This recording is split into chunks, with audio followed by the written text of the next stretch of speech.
Hey guys, in this video, we will talk about the MSCI rebalancing. What does that have to do if you're investing in stocks? Why do stocks go down when an MSCI does a rebalancing of their index? I got a lot of questions from all of you guys asking more about that. So that's why we're creating this video. Check this video out.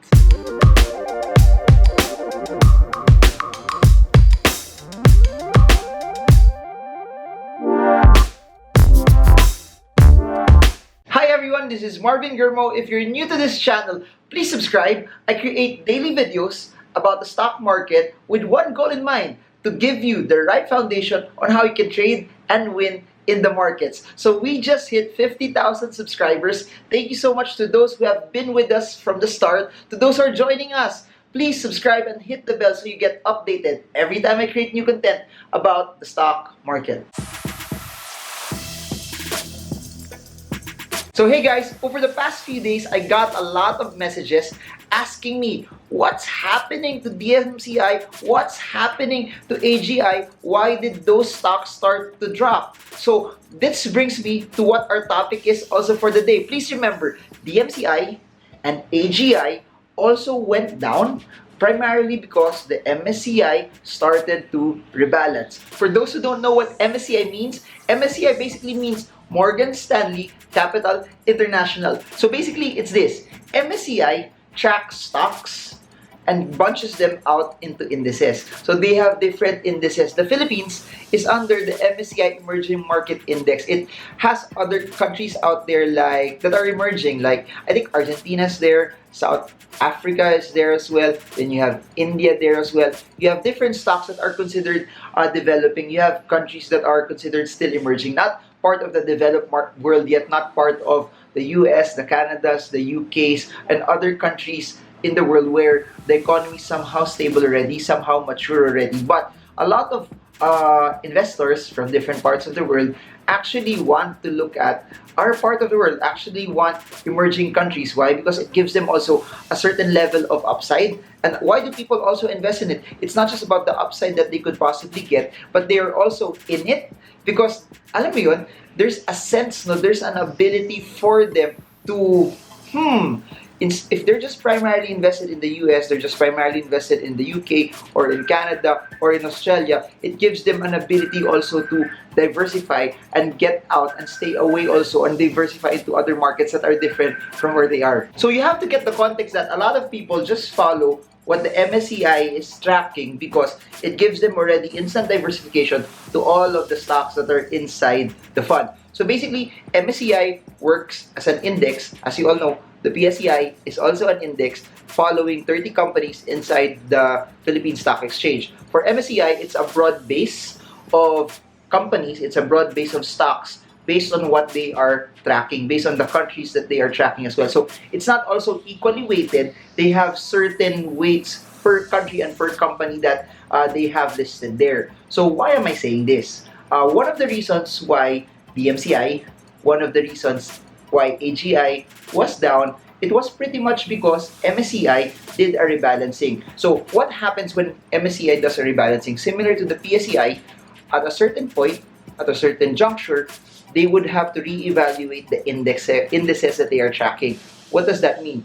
At a certain point, they will have to reweigh, meaning there will be some stocks that they would have to either put more into it, they would put an addition to it, they would put more weight into those stocks, and there are some stocks that they would also lighten, meaning their allocation, when I say they would put more, they would be overweight in it, from 10%, they would increase it to 12%. That's them actually wanting to buy more. That's them putting a larger allocation on that particular stock. If they would lighten it naman, if it was previously 10%, it would be 8% as well. So what's the impact when they would overweight in it?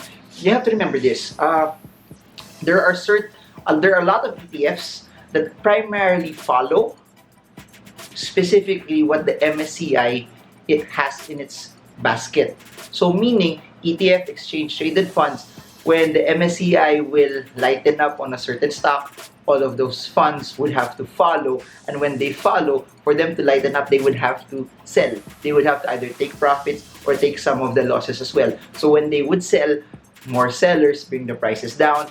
More sellers will ultimately put selling pressure in the stock, so it falls down as well. Now, on the flip side, for stocks that they would be more overweight on, it means that for them to be overweight into something, they have to buy. So, ETFs that are following them will also have to buy those stocks so that it could mirror what's happening to those specific stocks as well. So, what happened essentially to AGI and DMCI? The basic answer is this: DMCI and AGI were removed from the MSCI index. So, what does that mean? If they're removed, automatically every mutual fund, every ETF that's tracking the emerging market index, or any index where DMCI and AGI is under MSCI, those funds, those ETFs would have to sell them down. That's why the stocks of those companies were down, because the selling started already from the disclosure. Please remember also, it doesn't even have to be those funds ultimately selling it, because people are already looking at it, that they know once those funds start to sell, the common narrative is more sellers bring the prices down. So those stocks that will be removed, or those stocks that will be lightened up, will also start to drop. In the same way, those stocks that are said to be growing, those stocks that would have a higher allocation, people are anticipating already that since they would have a higher allocation, more funds would buy it, that they would go up in the future. That's why the movement upward of stocks that have a higher weight, and the movement downward of stocks that have a lower weight, and the movement downward also of stocks that are taken out as well of the MSCI. And I forgot to mention this: if you are brought into the MSCI also, there will be also a surge of buying for whatever stock that's in, because that means the funds that are tracking those indices will have to buy it also, meaning they would also have to buy it up to have an equal, or just to have a particular mirroring. So a lot of people are asking, why do they have to copy it specifically? You have to remember, it all goes back to the notion and the context of index funds, or ETFs as well.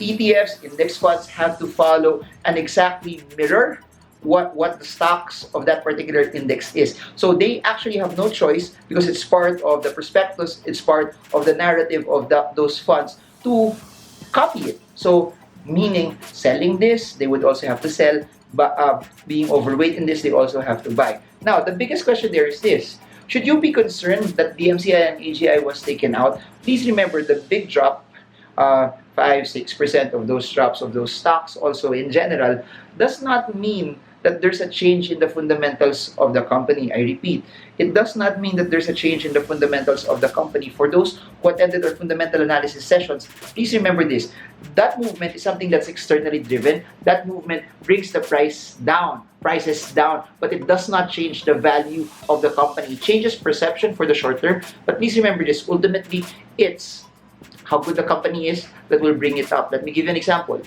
DMCI owns Semirara.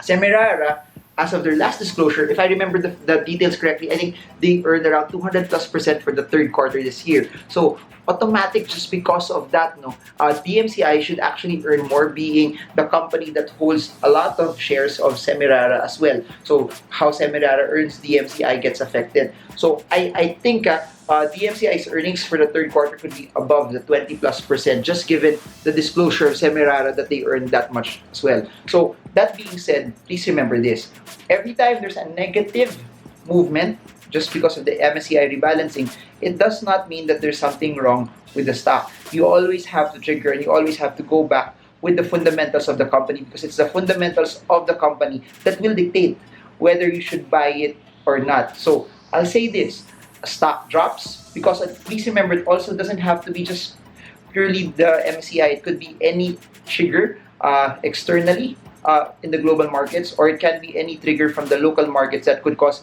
people to sell. It could be any trigger that could cause people to sell it down. However, if it does not change the fundamentals, meaning the prices are down, but the value is so amazing, it could give you the confidence and the conviction to buy. And I've been saying this all the time: those who win in the markets are those who know the fundamentals and the technicals of the stock. Because if you know the fundamentals of the company, and the stock will drop, but nothing's wrong in the company, you can sleep well at night.